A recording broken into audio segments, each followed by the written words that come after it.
to the computer. Okay, everybody. Again, we are recording. I am Cheryl Carey, and I'm Niels Hansen. we are doing a focus group tonight on virtual training, how to engage adult learners when we're working with childcare providers, directors, or whoever our audience may be. So I want to thank everybody for joining us. And Nils and I are doing this together. I want to say though that with it being a focus group, that we really want to engage in conversation and have y'all share as much with us.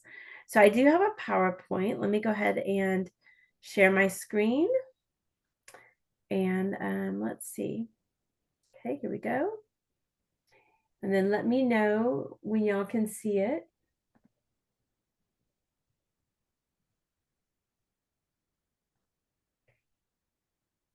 Okay, can anybody see? No, Oh, Cheryl. You still have your hi Deidre, how are you? Okay, let me see. I'm good, thank you. Let me see. Okay. I am going to leave my video off as my Zoom has been funky today. Okay, and we are recording so that others can watch this later. Okay, are y'all able to see my screen now? Yes. Yes. Okay. Okay, and Deidre, I was just sharing that I'm excited about this training topic. It still always feels new to me. And so I'm going to do my best to kind of work along some different screens that I have and try to share some different things as well. But also, I think that this training is just that reminder of how important it is for us to practice virtual training and have opportunities like this so that when we are working with like directors and teachers or other audiences, that we truly are prepared. So I know tonight that I may not be the most effective at doing this because I still find it to be that I'm still in practice phase. So I'm really glad that y'all can join tonight. And Nils Henson and I are doing the training together. We're using a PowerPoint that I have. And then we're just going to share our ideas as a group. This is a focus group, so I really want it to be more of us having conversations and sharing our ideas. Okay. So again, our title is Engaging Adult Learners in Virtual Spaces. Our learning objectives is to be able to select and utilize 2 to 3 interactive virtual tools to plan and engaging virtual activities and to be able to address common challenges that we have when we are doing virtual training. Hello, Melissa. How are you today?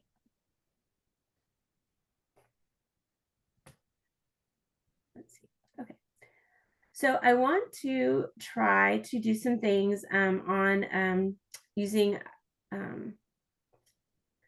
Zoom, and I have already set these up.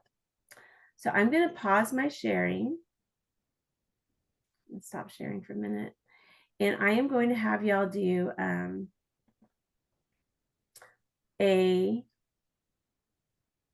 me see, did the poll? Okay, I'm going to have y'all do a survey. And so what I did prior to today's training, and let me know if y'all can see this as it comes up. It's telling me I have to sign in. Launch. Okay, can y'all see my? Yes. Okay. Okay. So what I wanted to say was that with today's training, Nils taught me this in the last couple of months, is that you can actually go on and you can prepare your meeting in advance. So what I prepared in advance was that we would have a survey, that we would have a poll available, and that we could also show how to use the whiteboard today. So if y'all will take a moment, and the question here is, describe yourself as a virtual facilitator.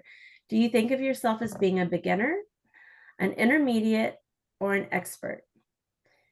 And when you create this poll, this survey, it allows you to decide what you want your answers to be, and then to be able to look at the results. And actually, this is my poll. So, okay.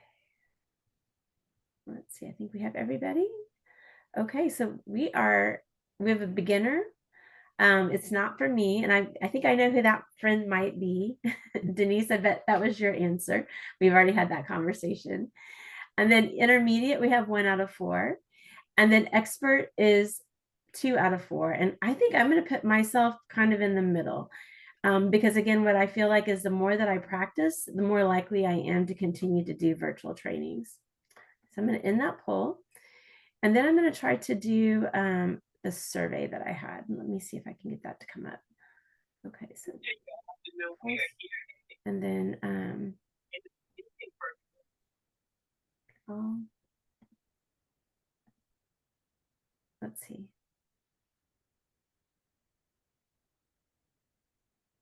I don't know why it takes me to a sign-in screen. Okay, maybe it'll just let me show the poll right now. Okay. All right, we'll leave it at that. Okay.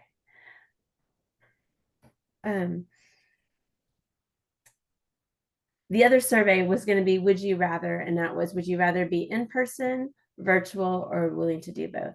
Okay, I'm going to try to pull back up my screen. Okay, can everybody still see my screen again? Yes.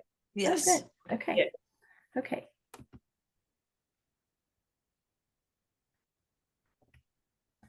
I'm trying to change it to the next. Okay.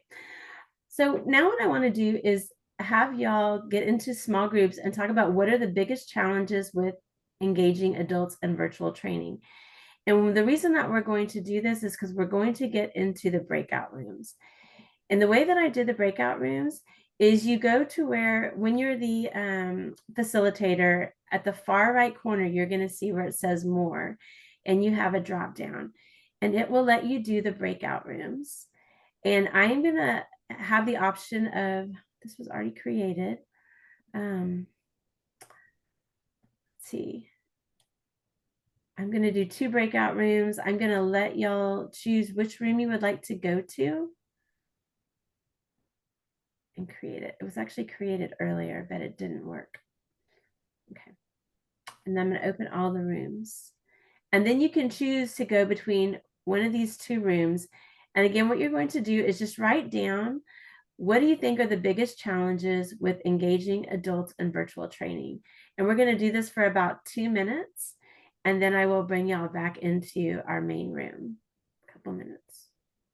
So you can go ahead and choose your room.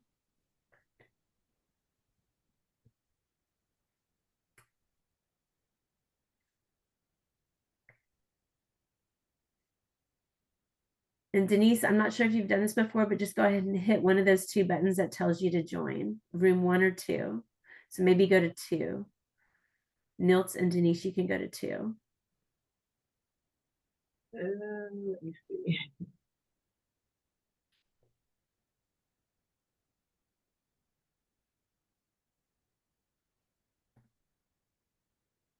Send you to 2. And then this one I'm going to send.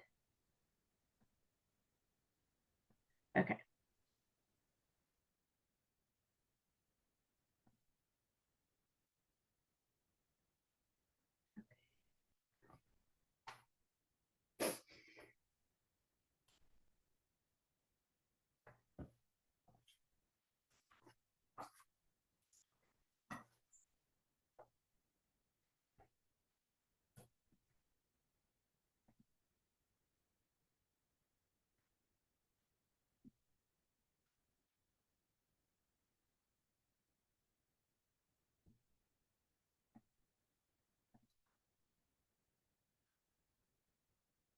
Melissa, are you back?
It brought me back early. Okay, did it? Okay.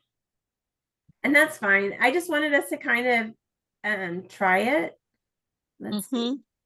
Yeah, Okay. actually there is a if we put the timer, it will automatically bring everybody back to the main room, or even though you don't want to, not unless you exit. Mhm. So that's the trick there. Mhm. The other part is that you can also have it do a 60-second warning that it's not quite so abrupt for people when they are pulled back in. They get a heads up. And I Yeah. actually did set that up beforehand to where I had like 2 or 3 rooms and I titled them just for fun names like Trailblazers and Game Changers, so that people could have the choice to go to which room they felt like they most related to. And Mhm. I had it for 3 minutes with a 10-second warning. But I'm not really sure that when I came into it, it didn't still have those. Um, Yeah, I don't know if it saves once you leave Zoom and come back. I think every time you come back into Zoom, you would have to set that up. oh, okay, okay. I didn't So know. that might have been what happened. And then can I just recommend that you give at least 30 seconds to a minute, because 10 seconds, Okay. especially if they're having really good conversations, Mhm. is still a little short. Little short. Yeah. Maybe we can come back again on our main setting, share reel, and be able to manipulate that. So in that way, if we prefer to have a breakout room, then we're able to really know what we would like to do during the breakout session. Thank you. Yeah, yeah. Um, That's the beauty of technology. yes, We can manipulate. Yeah. and make changes. Yeah. Yes. Mhm. One of the challenges that I always have when I'm doing virtual training is when you're looking at your slideshow, like right now, like I just see my slideshow and I don't see y'all as my participants. How do we make that to where you can see both The view. the view? So if you go up to your top right of your corner, I think, I can't remember because you're the host right now. Uh, Does it say recording, or do you see an option for view at the top? I'm trying to see if I see.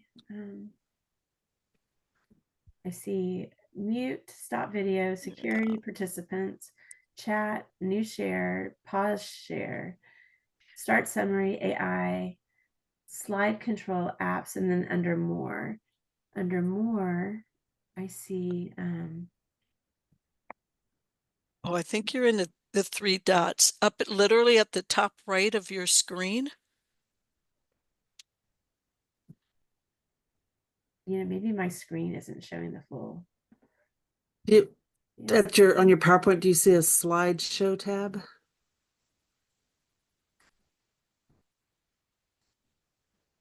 don't think Yeah, so. but if she goes to the slideshow tab, it'll just pull It up will, like presenter notes. It yeah. won't show you everybody's picture. It's like Um, what you're doing right now. It's yeah. whoever is talking is going Um, to be on the main. Another trick that Oh, we can wait, do, I see here. ladies, is use a monitor and your computer, because the monitor will all be an mhm. extension of your laptop or computer, and that you will have a better perspective of what you are presenting. At the same time, you can see your PowerPoint and yourself and the people that you're talking to. So that's also one of the technique or secret. Yeah. And that's what I do often. I usually just have a second monitor or a second computer up so that I can see all my participants Yes, and as well as the PowerPoint. exactly. Thank you, Mhm. Debbie. Okay, now I have actually everybody to where I can see it. Okay, thank y'all. So Um, what did you do to get that to happen? I actually needed to come out of my PowerPoint so that I Mhm, could see the other options. It mhm. wasn't in the PowerPoint. The PowerPoint was basically blocking my view. Mm, And I do have a second screen. One of the challenges I had recently when I was at a training was having, when you're used to having two screens and then you can only use one, and it kind of makes the mhm, screen a little bit weird. I don't know. mhm. But I do have that too.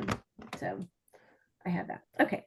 All right. So I'm sorry, that was a little bit of a rabbit chasing, I guess, but important to be able to know how to do that. All right, let me go back. Okay, so here are some of the challenges that I have listed. And I'm assuming there's some of the same ones as y'all. And so for the sake of tonight, I'm going to just kind of go through them so that we're not spending as much time on necessarily the challenge. I mean, like the actual listing of the things that we know to be challenges. Technology issues, maintaining engagement during virtual trainings, being able to read the nonverbal cues. Of course, when we're in person, we're able to see people, move around, interact with them. But when we're doing virtual, we only have the opportunity to talk across the screen. Being able to keep pace and momentum, knowing how our participants are feeling in terms of the pace of our training, and being able to keep them excited and engaged in them. We're not able to create a community like we would want to when we're virtual, as well as when we're in person. In our training so far, we've used the poll and survey. I would have done both as an example, and then being able to use the breakout sessions are how we kind of compensate when we can't be in person, and create those small groups and make people feel like they're more cohesive. We're able to use breakout sessions as one option.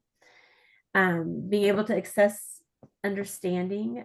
When you're on screen, it's harder to tell that than when you're in person, and you're more free to ask and to get information. And I think adapting activities, we have to be a lot more creative when we're virtual with our limitations. And then lastly in this list is just Zoom fatigue, knowing that when people are sitting in front of a screen for too long, it's really hard for them to stay engaged with us. Did y'all have any others on your list that were not mentioned here? I think it's challenging. If we all have our cameras off, like I've been to trainings and there's like no feedback, what I mean? Like you just kind of, when you talk about that, but also I've seen where cameras are like this. I've seen some people who are like cooking or drinking wine. Like that's very interesting. One person was shopping at HEB. So I appreciate them like taking time after hours to join. But that's like distracting for me. like what are you cooking? Like little kids come to the table. So. I guess what I'm saying is distractions from the people who have the cameras on. It's like, okay, first it's hard if the cameras are off, but then if the cameras are on, it can also be a challenge. Mm-hmm. Deidre, did you have anything that you would like to add to the list? No, that what we talked about was on the list already. Mm-hmm. So yeah. Judith, how about you? Did you have anything that you would add? She's also at a soccer game right now. Yes, that's why my camera's not on, because you guys should be distracted. No, but we like what Ms. Deidre and I spoke about was, your presentations within themselves have to be quite engaging, right? To where they're not going to get bored.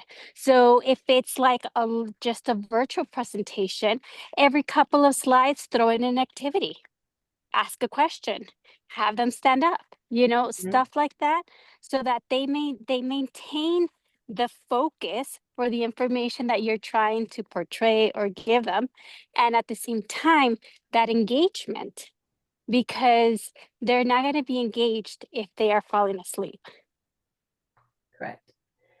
And I think one of the things that for me to this list is not trying to do too much. Like I enjoy trainings like this, but I also, because I am trying things that are not as familiar to me, and part of it is just there's not a lot of opportunity for us to practice virtual, not as much now as like when we were as dependent upon this, during the COVID time, which is good. I'd rather be in person, but the opportunity to practice is not there as much.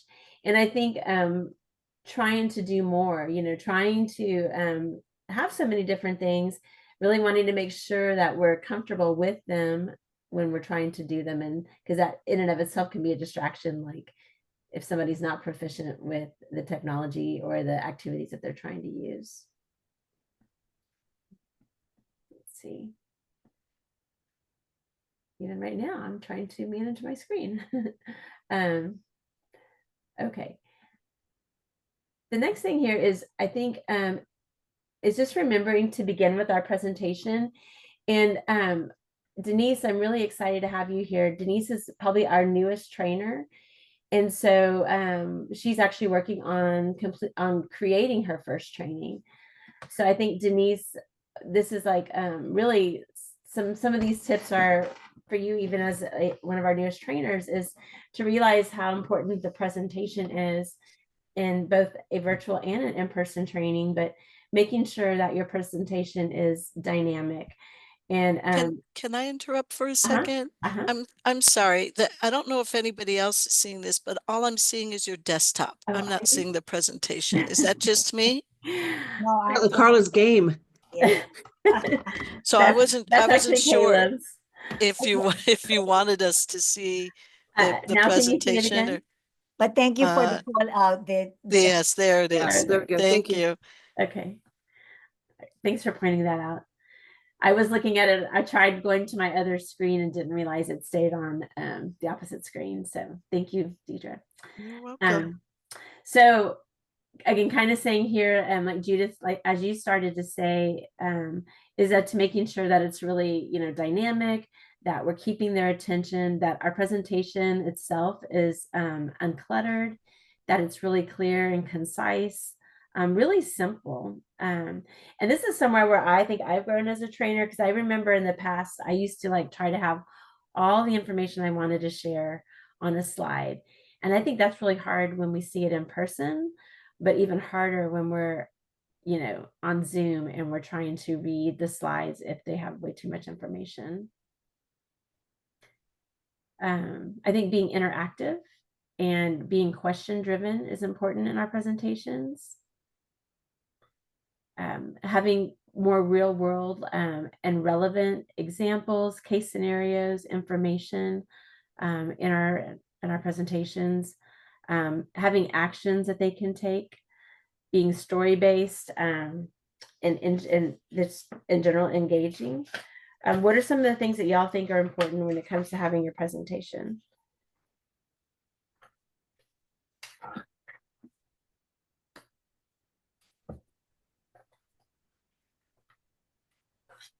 I know for me, I have started to include music.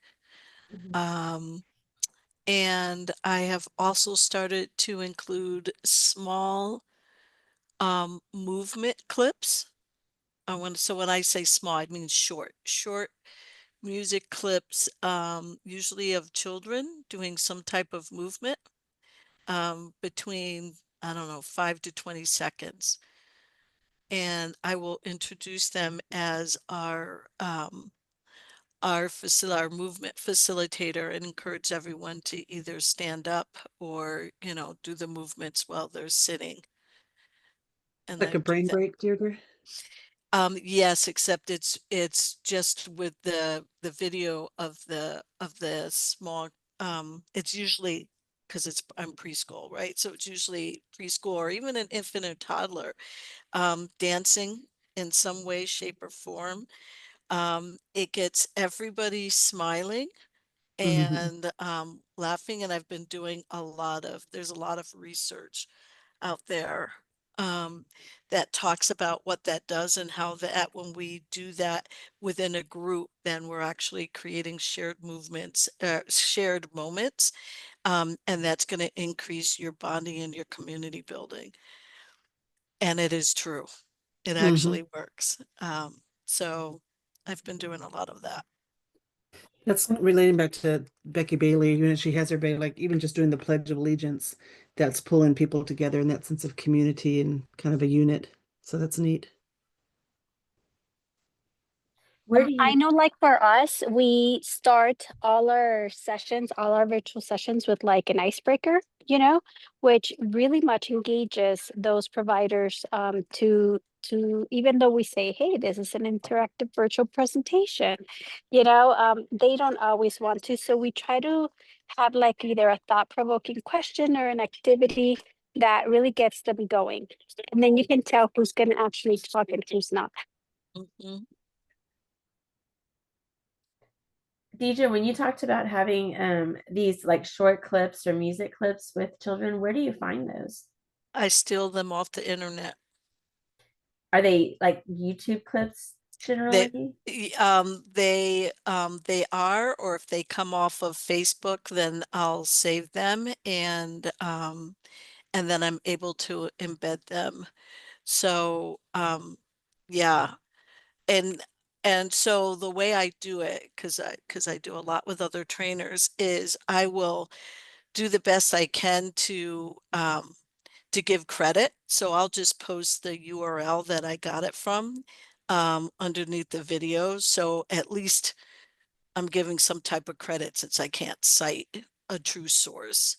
Mhm. Um, so I try to stay in integrity that way, but that's where I pull them from. And if you folks want them, you can let me know and I have a Google folder with a bunch of them in there that I'll be glad to share. Um, That would be great. And that I'm not sure how many consultants you would like to share that with, but that actually gives me reason to say, I think everyone, and Deidre, I'm not for sure if you joined us or not, but yesterday, Tekken did create a Facebook group.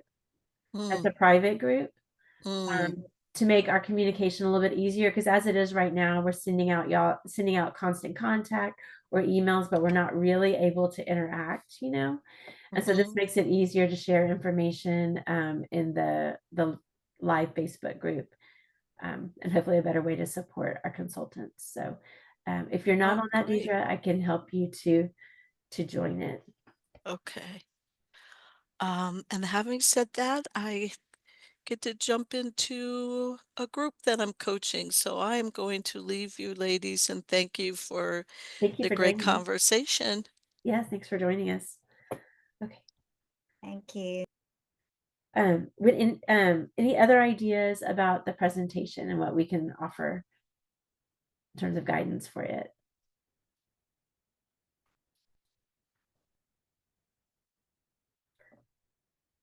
I think we put the Yeah. Okay.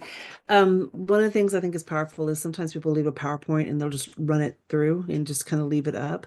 Where if you are going to have questions, I find if you stop sharing just so you can see people's faces, that it does help them engage with them. I agree. I agree. And I think again, the tricky part about that is still feeling comfortable enough that you can go on and Go off. back.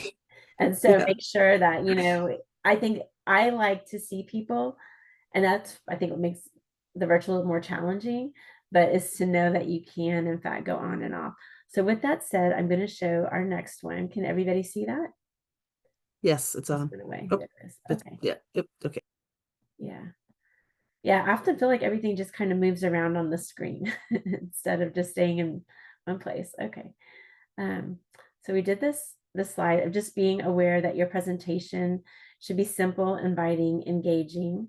Um, and then I wanted to talk just like a little bit about rules and expectations and how we kind of set ourselves up for success with these. I'm again for the sake of today, I'm just going to kind of list these, but see what we can add to these. The rules and expectations that I can think of, and we've kind of mentioned some of these. Camera on, Melissa, like you said, it's really helpful when their cameras are on. And there are some times when it's actually a rule or that it's a requirement, depending upon what the purpose of the training is, that they stay on camera. So know that if that's a requirement, or set that expectation that if they need to be on the camera in order to get your training certificate. Um, Ask to mute when silent. Participate actively. Let your audience know that you value them. That I always, whether I'm in person or I'm a facilitator or virtual, I always want people to know that I value the information I have, but I really value what we all have to offer each other, because there's just so much more when we are learning together instead of just one person. And I think when our audiences know that we value them, they're more likely also to engage, be present, and minimize distractions. So, watch your own distractions around you, as well as, trying to minimize for your audience. And for me, some of the ways to do that also is, I think chat is a great resource, but also maybe to set some limits on when we're using chat so that it's not being used to the point where it's too distracting. I also think that emojis are fun, but you want to be careful that people are not overusing those type of emojis, or the overusing the chat. Be prepared for your sessions. Like I said, I had actually set up the Zoom to have those the survey and the poll and the breakout sessions in advance. So try to set up everything so that you are ready to go. And if you're talking to like a director or teachers, help them to be prepared as well. Talk to the director, get to know who's going to be in your training. Are they going to do it at their center? Are they going to be doing it from home? So kind of know what you can be expecting of them. Respect time, start on time, finish on time. Embrace the technology. Again, look, to me, I think one of the things I like about Tech is it gives us opportunities to practice with technology. So embrace it, practice with it. The other day I was reminding one of my training groups that my son's kindergarten teacher would always say practice makes permanent instead of practice makes perfect. But I think the more that we practice, the better we are at what we're doing, and the more naturally it comes. So I know that on my next training, I will be better than I am today. So I take confidence in that. So one speaker at a time. If you're in a session and it seems like there's a lot of activity where people are wanting to talk, then try to create a breakout session, but try to limit it to being one person speaking at a time so that you can hear people, they're not speaking over each other. And then assume a positive intent. Try to establish respect, try to establish positivity in the group, and just be kind of mindful of the setting that you have for your trainings. What do y'all think? Are there other rules and expectations that you can think of with that list? I think you've got a good point when the cameras are on. For some, in order to provide a certificate, they have to verify that they were in attendance. But sometimes there's a camera issue. So if it's like a one-off and they are showing to be an active participant, like they're in the chat box, or they're unmuting and talking. But if it's a consistent thing, then that's something that's approached typically. And I think in some trainings I've also seen, like, if you have a co-facilitator, maybe ask that co-facilitator to send Private them message. a private chat and see if they're doing okay, if they have any questions, if there's anything that we can do to support them, and see if you're getting a response. And you can even let them know that the expectation, as said in the beginning, was that cameras would be on and we would be actively engaged, in order to get the certificate or to get the requirement.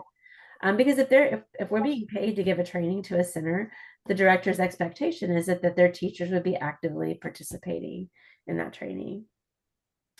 I do have to mention that, when you do have the requirement or don't have the requirement for virtual participants to have the cameras on, very often you can catch the people who are really not paying attention when you put up a poll, right? And then it tells you, there's 30 participants, 15, 16, 17, until it reaches the number of full participants.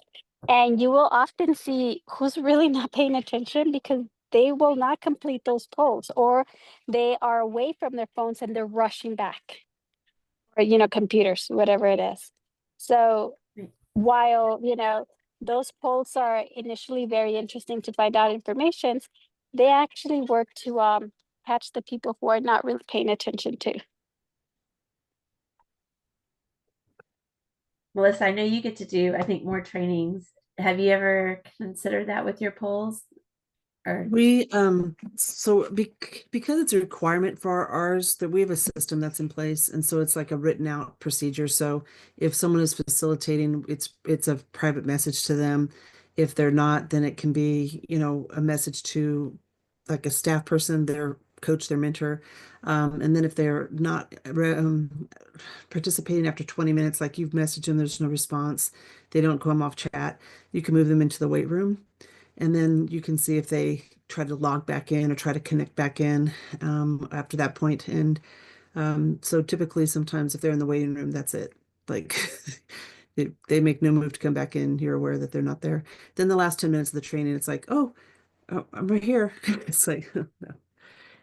You can only miss a portion. I think you can only miss like the first 15, 20 minutes. It's how long, however long the session is, it's a percentage of what you can miss.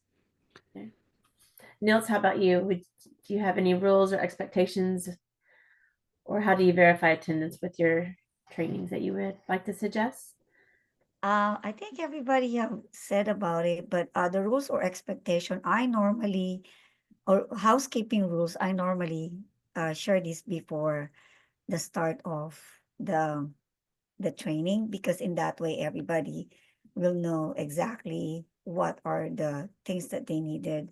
And of course, right now, if you want to have the the camera on, we have what we call millimetric, something like that, and then you can see who are really listening. So there is now a gadget or an equipment where you can see if the participants are really engaging or not. And that can be also integrated within the system of the camera or the Zoom itself. So, but one of the things that just like Melissa said, you know, you want to have your participants to be engaging, because that's one way for you to see if there is a satisfaction of, you know, positive feedback of what's going on. But at the same time, we want to make sure that we give them a variety of activities that makes them really excited about the training. Yeah, asking their feedback will be one way. And I think that's it. And beforehand, give them some kind of handouts.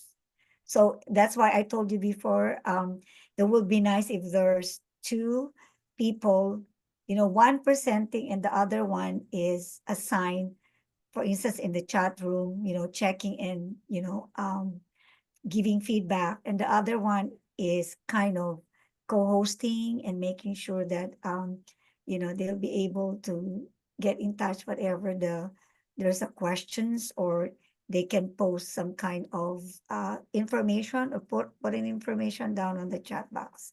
Mhm. Yeah, that's one thing. Nice to have a working a colleague with you when you are doing your virtual presentation to make it easier. Thank you, Notes, for that. And you know, one thing I just remembered is I put my name and my face and my name here to remind me also that how important it is that we have titles and that we know who is attending. So making sure that, you know, we could tell who the person's name is when they're in the trainings as well is important too. And Not like cell phone user 1257. exactly. Exactly. Okay, let's go to the next one.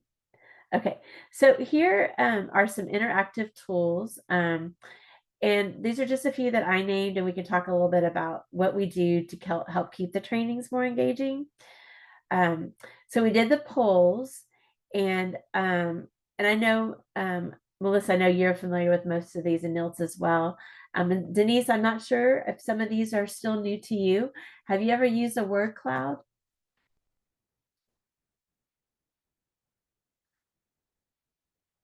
Denise, are you still with us? Is she still? In the chat box, she said no. Oh, she hasn't. Okay. Okay, I'm gonna try this. I actually have one on my computer set up. Let's see if I can do this without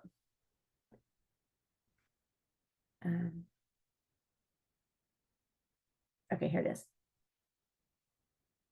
Sherry, it's Yeah. your son again. No, I know. I'm not, I'm trying to pull up the other screen.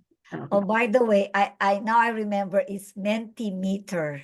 Right, and that's what I have. I Mentimeter, actually, yeah. Yes, I forgot the word Mentimeter. Yes, those are what we call some kind of interactive polling, and you can also use Kahoot. I normally do that in my classroom too. Kahoot, it's gonna let me. Mentimeter, or the Zoom Mhm. polls that we have here. That is the best way to gather feedback and actually spark discussions among your participants. Okay, I was gonna try to show that Mentimeter one, but I have too many things up. For some reason, it's not doing it. Okay, so we'll just go back Try into. to close some of your open program. Well, the only thing left is Zoom. I don't want y'all to go away, and I don't want.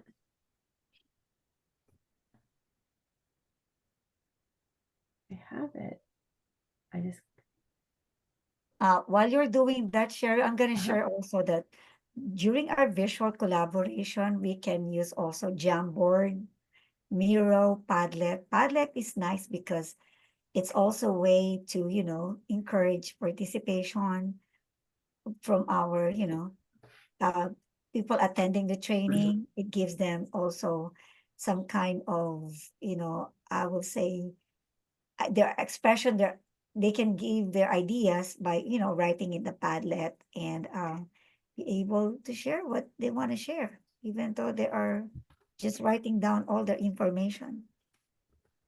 I find that some of the participants who join are not as familiar with technology. They're in a classroom all day long with children. And so sometimes like, I want to do something interactive and we'll do emojis and by the time you show them it's here, and then get them to practice the next 2 or 3 slides, you see little hearts and emojis as they're practicing on them too. So, I mean, I think if you have a regular group of people, you take some time to teach them how to use that and have a little play time to do that. Or if you're kind of waiting for people to come in, it might be nice to kind of do that. But other than that, you kind of put yourself at risk a little bit for if you're on a pace. Correct. And And you don't that's have to share your screen with us. Like if you don't want people to know that you're looking and searching for things, you could just stop sharing. And then we would just see each other as we're talking while you are doing kind of the work on your screen. What I'm doing right now. Hmm. Okay. I mean, I find it interesting because you're like modeling for us how to get there. But I'm just saying, like, like in the future or something like that. If you were like, Yeah. oh, yeah. Well, then, yeah, if I were doing a real training, I probably would not be trying to, or not that this isn't real, but no, yeah, just like what you said earlier, we need to practice because the more we practice it, it's easier Yeah, for us to okay, here maneuver. we just go. toggling. Okay. Yeah. There it is. So Denise, this is kind of for you since it's newer to you. Let's see. Could I have it? Let's see, how do I actually haven't used this one as much. So create it, present, would it be present?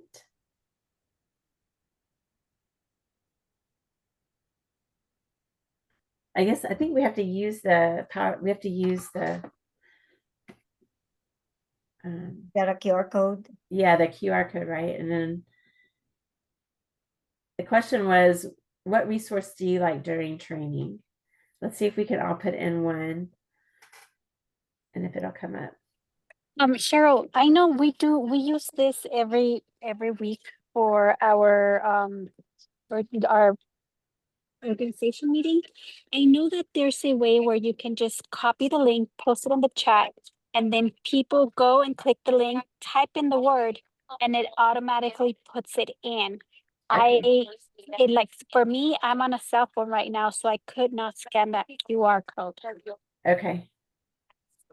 Let's see if it I'm goes. just not familiar how to do it. I know that I have to participate every week, but I don't know how to do it. Okay. You are correct because that's why in advance, make sure that you and your team, if you're presenting and you have some kind of QR codes, link, make sure that your co-host will be able, you give, some documents to your co-host. So in that way, you are kind of, helping one another. So while you are doing or posting that in your PowerPoint, your co-host is also have that link to that QR code, and then they can also just put it in the chat room. Mm-hmm. Okay. Okay.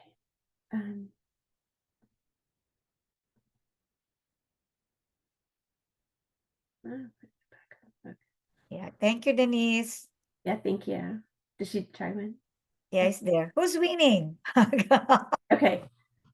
Let's see. Okay. And so here on this one, think, pair, and share with breakout rooms. Again, being able to get into groups and have more in-depth conversation or have more conversations when you're on virtual and all you can do is one person talking at a time. Some quizzes and challenges. And we can talk in depth about these in just a second.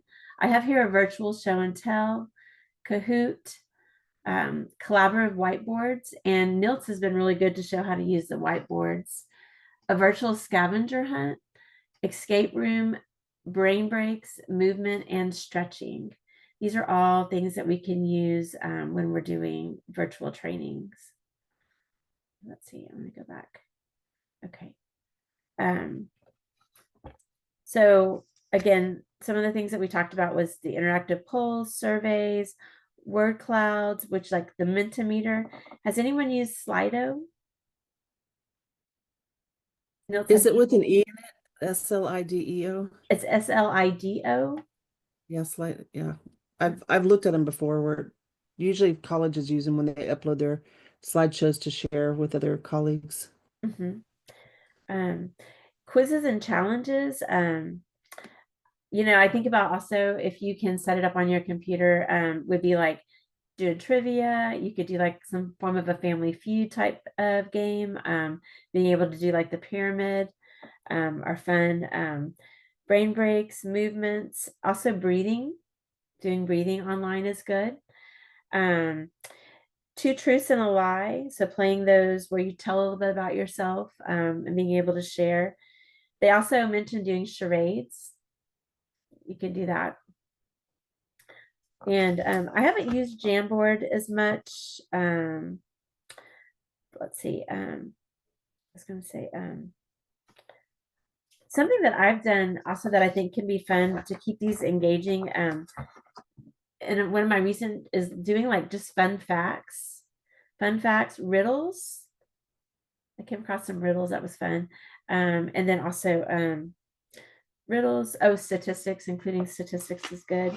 And then have y'all ever played like online? You can do a Pictionary type of game, and it's called Scriblio. Have you heard of that one? And I'll spell it out. It's SKRIBBLL.IO. Scriblio. And it's a multiplayer drawing and guessing game. Fun. And there's another one called Draw Eyes, DRAWIZE. And I think another idea when it comes to the trainings is depending on if you're working with a group that you know well, if it's a small group, you could actually do like theme type of PowerPoints. So for example, everybody could send in their favorite picture of a trip and people could talk about their trip. That might be a good example for like a possible icebreaker. I think that was okay. Do y'all have any other ideas for virtual tools that you've used in trainings? There's been some strategies like turn your camera off as you are reading something, then turn it back on when you're finished.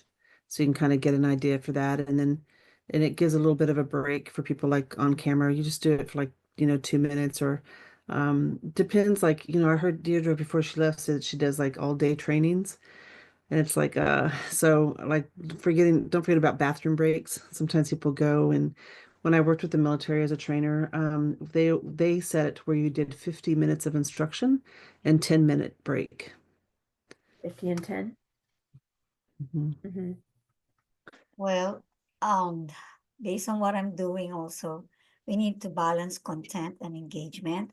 So more or less 10 minutes rule, change activities every 10 minutes, 60-40 ratio, 60% content, and then 40% interaction.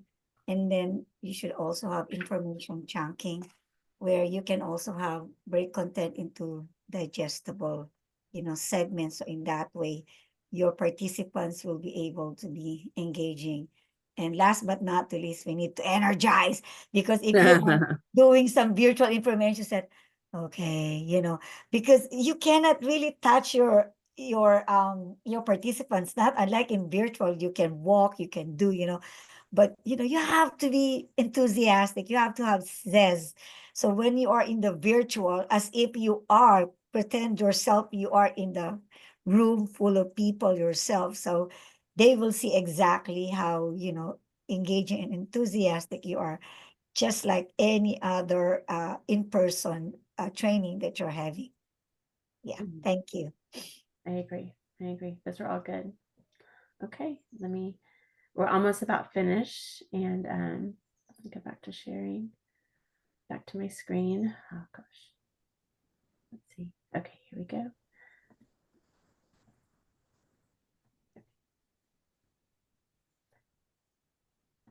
Okay. And then I'm gonna, let's see, the last one had like a resource page. So we've kind of talked about resources today. And I actually would like to take a lot of what we talked about and send it out. So I can create like maybe a resource page and send that out to our group who participated today. And then the last, go ahead. I had a question. You had the Facebook page, so I'm just wondering if maybe we drive traffic there with having like, they have like an event tab or a files tab. And so maybe this is like in the file tab in Facebook, so that it's a resource that's available for people who are actually members to access it. And it also kind of provides something for them to look at, you know. It's a great idea. some Maybe little- even add to it Mhm. like a living document. That's a great idea. Also, if there's change in the board, then it's in a place that's, you know, not saying, I mean, just long-term. Yeah. Yeah, I agree. Okay. And then the last thing, well, I just want to thank y'all for coming today. Next Monday, we have a training, and it's by Ashley Brooks, and it's on play. And she's going to be doing it more from the working with the consultants and how to help the directors and teachers to understand the value and benefits of play. So I think it'll be a really good training on Monday if y'all are able to attend. And then we're actually going to be taking kind of a break from trainings until next fall, with kind of a change in the perspective of it being more for like train the trainer type of perspective, where we're helping each other to be better consultants and not just addressing topics. So that should be kind of a fun change. So do y'all have any other questions that y'all, or any other ideas for tonight's training? I appreciate you taking the time to get it organized and offer it out. And I did create a training in TechPed. So if you want a training certificate, you can use this QR code and it will send you a training certificate for today. That's awesome. Thank you. You're welcome. It's good to see you, Melissa and Judith and Denise. And if y'all are, unless y'all have any other questions, we can go ahead and close our training for tonight. Thank you very much for the presentation, Ms. Cheryl. You're welcome. Have fun at the next panel. I'll miss seeing you guys. Take care. We'll miss you. All right. Bye-bye. Okay, thank you so much. Okay, do we still have one question? We have Denise. What would be great? Thanks for coming, Denise. I hope this was helpful. And I'm going to go ahead and end the. Is that Denise? Denise, you have a question here earlier. Said, I don't know how to add my photo. Oh, she left. I wonder what is she talking about? It reads 50% way to change. Denise, are you still there? We can help you. I think she left.